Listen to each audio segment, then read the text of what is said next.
সুকুমার রায়ের গোঁফ চুরি। হেড অফিসের বড় বাবু, লোকটি বড় শান্ত, তার যেমন মাথার গেল কেউ কখনো জানতো? দিব্যি ছিলেন খুশ মেজাজে, চেয়ার খানি চেপে, একলা বসে ঝিমঝিমিয়ে হঠাৎ গেলেন খেপে। আটকে উঠে হাত পাছুড়ে চোখটি করে গো, হঠাৎ বলেন গেলুম গেলুম আমার দৌড়ে দৌড়। ঠাই শুনে কেউ ভর্তি ডাকে, কেউ বা হাঁকে পুলিশ, কেউ বা বলে থামড়ে দেবে সাবধানে টিটুলিস। ব্যস্ত সবাই এদিক ওদিক করছে ঘোরাঘুরি, বাবু হাঁকে ওরে আমার গোঁফ গিয়েছে চুরি। গোঁফ হারানো আজব কথা, তাও কি হয় সত্যি?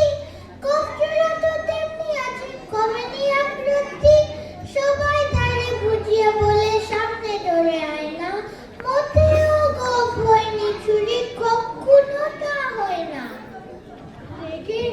রেগে আগুন, ঠেলে বেগুন, ঠেলে বলেন পিটু, খাড়ো কটার ঠাট্টারি নেই, সব প্যাকে খেয়েছে নোংরা জ্যাঠা, খ্যাগড়া জ্যাঠা, বিচ্ছিরি আর ময়লা। এমন গোঁফ তো রাখতো জানিস সে বাবুদের। এ গোঁফ যদি আমার বলিস, করবো তোদের জবাই।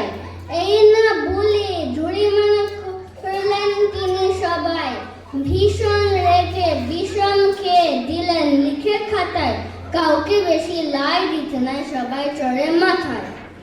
অফিসের এই বাদরগুলো মাথায় খালি গোবর, গোফটরা যে কোথায় গেল কেউ রাখে না খবর। ইচ্ছে করে এই ব্যাটাদের গোফ ধরে খুব নাচি, মুখগুলো মুন্ড ধরে কোড়াল দিয়ে চাচ্ছি। গোফ কি বলে আমার তোমার, গোফ কি কারো কেনা? গোফের আমি গোফের তুমি, গোফ দিয়ে যায় কেনা।